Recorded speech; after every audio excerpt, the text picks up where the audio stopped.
Let's talk about intuition. What is intuition? Well, thoughts and preferences that come to mind quickly and without much reflection. This is what intuition is.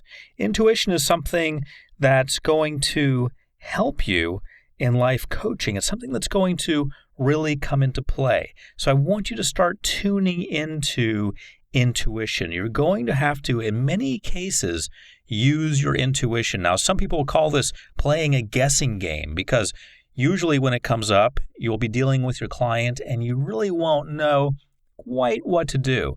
You'll have an idea of what to do, but you really won't know. There won't be a rock-solid blueprint in many cases for you to follow. That's where intuition comes into play. You need to start trusting your intuition. Many times when you're tuned into something that you may think is psychic or you may think is from another realm, it's actually just your subconscious mind telling you the most logical route, or your subconscious mind giving you consciously the answer that you knew but you forgot. You consciously forgot it, but your subconscious mind still remembers. So it comes back in the form of intuition.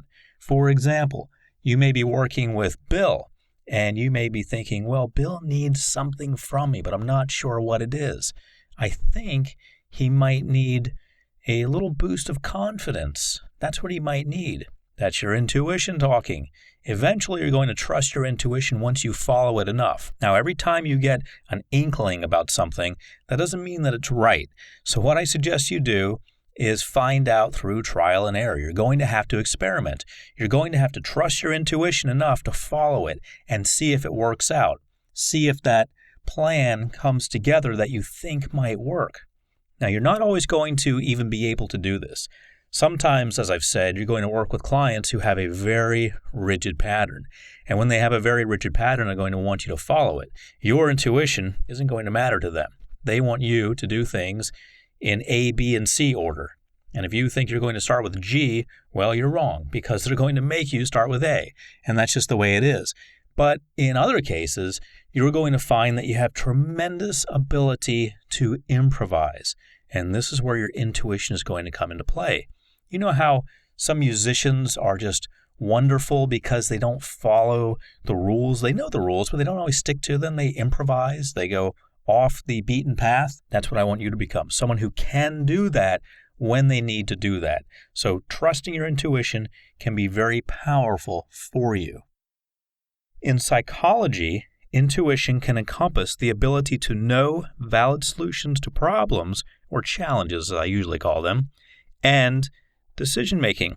Valid solutions to problems and decision-making. So it can encompass knowing the valid solutions to problems, and it can encompass decision-making. So these two areas are what you're going to be working within many times. You're going to have problems or challenges that you're going to face, and you're going to need valid solutions to them.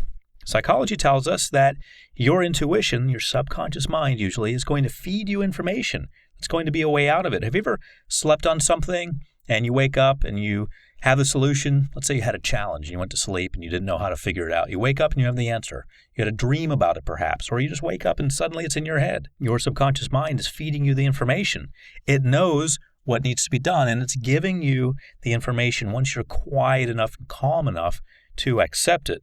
So intuition can encompass the ability to know valid solutions to problems or challenges and decision-making. Let's say you have a decision to make. You're not really sure what to do. This person who's hired you, she wants you to figure out whether you should hire this other person or the person who you're thinking may or may not be right for the job. So you've got two people to choose from, let's say, and you've been given the task. Sometimes, yes, as a life coach, you'll be given that task. They will say to you, I need to hire someone. You handle it. So here's this person who is potentially going to be hired by you, and then there's another person, and you've got some sort of feeling about the other person. Right or wrong, good or bad. You could have a feeling either way. Either they're going to work out or they're not. I suggest that if all the cards are on the table and everything looks the same between the two, that you trust your intuition. Psychology tells us that decision-making can be affected by your subconscious mind because your subconscious mind really knows what should happen in that case. And you've got to try this to believe it. You've got to trust your intuition. You've got to go for it. Once you start doing this, you're going to find that everything really just starts falling into place for you. If you get really good at it and get a flow, let's say they both got the same credentials, went to the same schools, they're about the same ability, same aptitude level, but you just don't know who to hire. You just don't know. In fact, you like them both the same, but you've got a feeling that Sally, for some reason, is better than Ted. You don't know why, but you've got a feeling. I suggest you go for it. It's a perfect opportunity to flex your intuition muscle and see what happens. And you're going to find out how good your intuition is by doing things like that. How to develop your intuition. You already have intuition. That's the good news. You don't have to go out and get intuition. You just have to develop it. Remember that song by the group America? Oz never did give nothing to the Tin Man that he didn't already have. Those are the lyrics. The idea is that the Wizard of Oz didn't give anything to the Tin Man, or anyone else really. They already had the abilities that the Wizard of Oz was, quote-unquote, bestowing upon them. They already had them. They were just being reminded by physical objects that they had those abilities or those attributes, those qualities about themselves. You already have intuition. Your subconscious mind is always telling you things to do. You know, when you go to some place and your subconscious mind says, get out of here. Or when you're about to say something, your subconscious mind says, don't say that. That's the wrong thing to say. That's your intuition. But it's not some metaphysical construct. It's not some voice from another world, and you're not losing your mind. It's just your subconscious mind speaking to you and feeding you information that it has. Your subconscious mind is that part of your mind that's below your conscious mind. It's the greater part of you. If you were an iceberg, your subconscious mind would be the 90% or so that's beneath the water's surface. It's the larger part, but it's the hidden part. It's the part that has a lot of information. It's all your memories and your hopes, your dreams, your aspirations, what you want to do, but it's usually hidden. Your conscious mind is the awake you. Oh, I've got to go here today. I've got to do that today. Okay, I'm doing this now. It's just that little bit of information that you need to get by from day to day. But your subconscious mind has all that information, that vast warehouse of information stored in it, and every now and then it will give you a helping hand and say, you think you don't know whether you should be here or not? Well, you shouldn't be here. Or you should be here. Or you should talk to that person. Or you should not talk to that person. Now, sometimes what talks to you is fear. Sometimes fear says, don't do that. Go away, run away, get out of that situation. That's fear talking. You are going to have to learn the difference. And when you do that, you develop your intuition. You learn the difference between your fears talking and your common sense or your intuition talking and feeding you valid information. By doing that, you are going to become a very powerful life coach. You're going to be someone who is able to give to others because of this intuition, this almost magical sense that you have. That's what it's going to seem like to others, this magical sense you have. Really, you're just tuning into your subconscious mind, that greater part of yourself, and getting all that information that you can share with others. So the more you experience, that you gain, the more your intuition will pick up on. Okay, so the more experience you gain, the more your intuition will pick up on. So if you, for example, have a lot of experience as a heart surgeon, okay, your intuition has picked up on things because of that experience. You've gained a lot of experience. So your intuition has a lot to pick up on. Let's say one day, heart surgery time, and there's a crisis. There you are, performing surgery, and there's a crisis. It's a situation that you haven't experienced before, yet you've experienced things similar to that. Your intuition is that greater part of you, your subconscious mind, feeding your conscious mind information, and because it has all that experience, it's picked up on a lot. It's put a lot of pieces together without you really knowing it. Your intuition is going to tell you what to do in that moment. Now, usually people don't find themselves in that type of situation where they're a heart surgeon and they've got a crisis going on and it's a new crisis. But let's take you, for example, as a life coach. Let's say that you're in a life coaching situation and someone has a financial challenge and you're not quite sure what to do. However, due to your experience working with other people and coaching them, your subconscious mind has stored all of this information.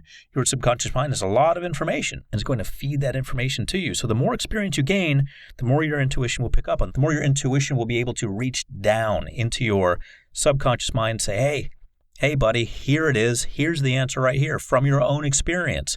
So the simple solution to increasing your intuition, your quote-unquote magical powers, is to have more experience. Get out there and help more people. Work with more people. Go out there and help as many people as you possibly can. Get as many clients as you comfortably can while still being effective with all of them. And what you're going to find is that your intuition grows as your experience grows. Your intuition as a driver, for example, if you drive a car, is probably very good. Why? Because you've had a lot of experiences.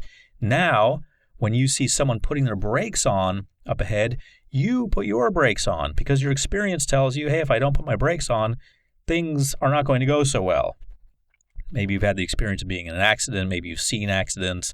Maybe you're just very observant of things, but it's all based on experience. You know what's going to happen.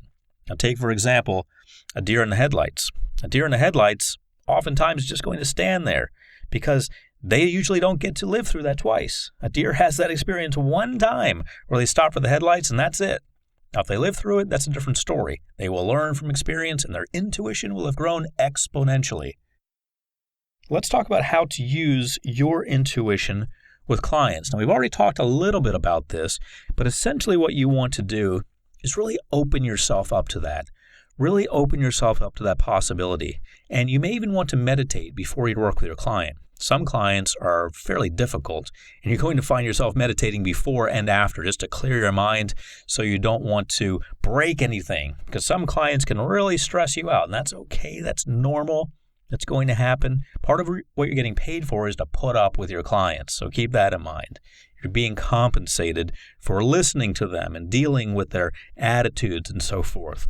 But as part of your preparation, when you get ready to work with clients, rather than just showing up and saying, here I am, okay, what do you need me to do? All right, got my work boots on and my sleeves rolled up and I'm ready to work. Rather than showing up with that kind of attitude, where you're just going to be like a technician fixing something, how about preparing yourself? How about opening yourself up spiritually? How about opening your energy up beforehand?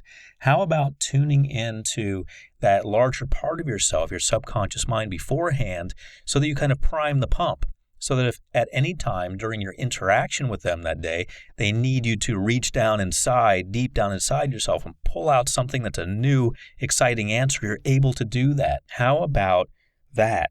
How about getting yourself in a position where you are ready to share your intuition with your clients? You're ready to reach down. Because many times you may think that you're just going to walk into a situation and, oh, my intuition's there. I had the experience. I've got my subconscious mind, of course. I'm ready to go. Here I go. I'm just jumping in. Okay, well, it's fine. That's fine to think that way. However, it doesn't necessarily mean that it's going to work out that way. It doesn't necessarily mean that it's going to happen that way.